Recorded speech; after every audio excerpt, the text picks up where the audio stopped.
Ehoerema Yorana, petit point culturel, le premier de l'année 2024, au sujet du Horiteiti et plus particulièrement le Heiva. Ce week-end a eu lieu le Heiva Paris et donc cet événement a suscité énormément d'interrogations de votre part. Et donc c'est aussi l'occasion pour moi encore une fois de pouvoir vous partager ma culture. Je rappelle que j'avais réalisé une vidéo le 1er octobre de mémoire où je parlais de l'origine du Horiteiti et dans lequel j'ai évoqué également le Heiva et d'autres concours qui ont lieu sur l'année à Tahiti. Je vais commencer avec les questions qui m'ont été soumises. Quelle différence entre le Heiva Paris et le Heiva Tahiti? Il est nécessaire de définir le Heiva Tahiti pour que le Heiva Tahiti est très codifié, ok? Ne représente pas que la danse. Il faut savoir que c'est un concours annuel qui a lieu tous les mois de juillet, pardon, sur la place Toata à Papeete. Il s'agit bien évidemment de concours de chant et danse. Donc là, j'insiste sur le fait que c'est un concours de chant et danse. Et ça fait bien partie du Heiwai Teiti. Donc déjà, d'une part, il y a une différence avec le Heiwai Paris. Il n'y a pas de concours de chant. Pour l'heure, il s'agira de définir plutôt la partie danse, on va dire. Heiwai Teiti, il y a deux catégories. Il y a la catégorie qu'on appelle Huravato. Huravato qui on peut appeler communément la catégorie amateur, et également la catégorie Horatau. Horatau qui est la catégorie de professionnels. Ensuite, quand je disais que c'était très codifié, il faut savoir que les groupes qui se présentent au Heiwai Tahiti sont obligatoirement, les chefs de troupe sont natifs de Tahiti, Polynésie française, qui sont résidents de Tahiti, et dont la troupe a été légalement déclarée en Polynésie française. Les artistes qui participent au Heiva dans les troupes ou encore dans les groupes de chant, jusqu'à une participation d'une dizaine d'étrangers dans chaque troupe.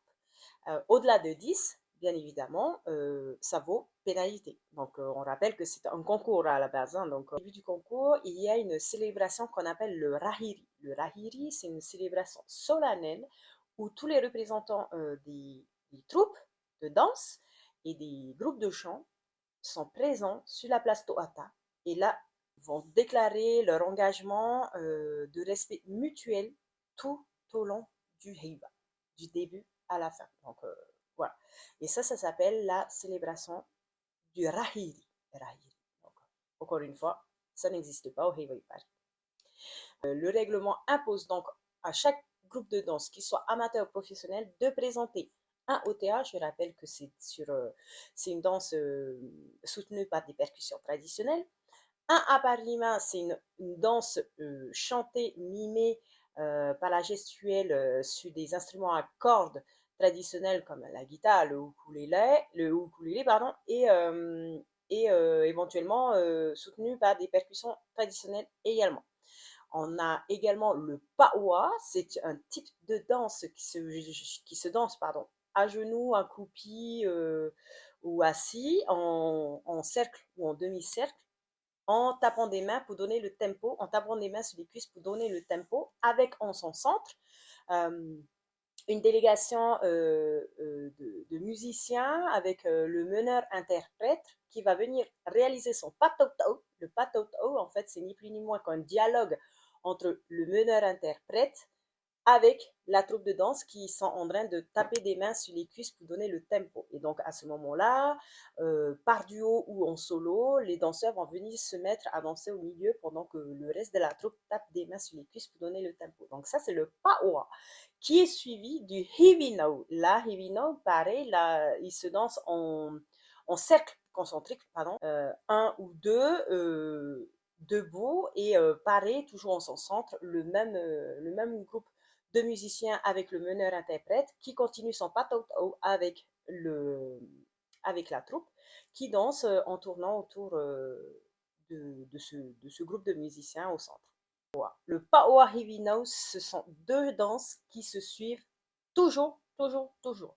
Donc ces 4 types de danses sont obligatoires à présenter. Alors, au-delà du concours, c'est un spectacle que le groupe vient présenter. Et en parlant du spectacle, donc ça aussi, c'est chronométré, codifié, c'est-à-dire que c'est minimum 45 minutes, maximum 1h05. Donc, avec plusieurs concours facultatifs. J'entends par là les concours de meilleur orchestre. Il n'y aura pas de danseur à ce moment-là, parce que là, ce sera uniquement sur la création artistique de l'orchestre. Il y a également le concours facultatif du meilleur danseur ou de la meilleure danseuse. Ça, c'est facultatif aussi. Une troupe n'est pas obligée, de présenter un danseur ou une danseuse pour le concours solo. Question initiale qui était quelle différence entre le Heiwei Paris et le Heiva It Haiti. La différence, c'est que le Heiwei Paris, pour moi, ça permet aux danseurs de pouvoir venir se challenger et tout avant de pouvoir concourir dans un concours plus prestigieux que celui-là.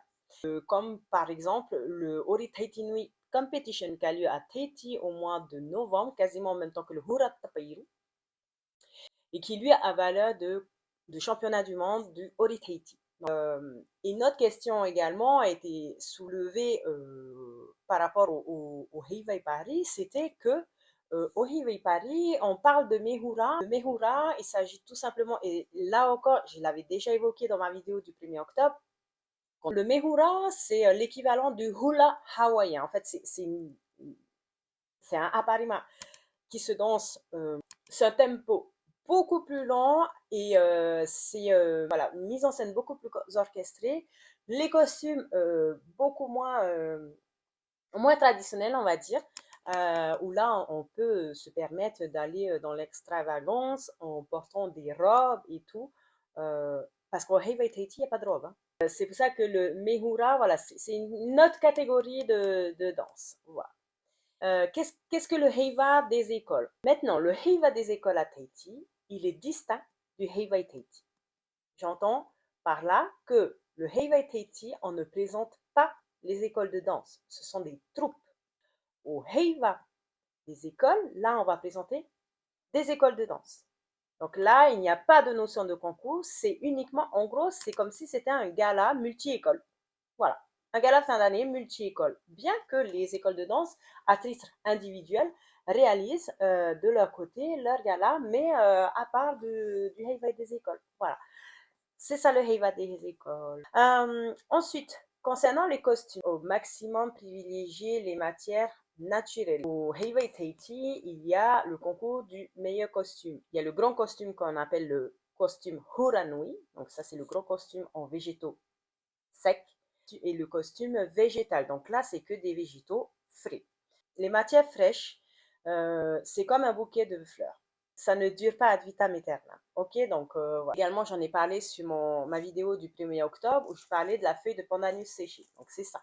On peut faire avec ça. Ça, c'est un végétaux sec. En particulier, sur le grand costume Huranui, la troupe qui remporte un grand costume Huranui devra léguer donc une tenue homme, une tenue femme au musée de Tahiti et ses îles.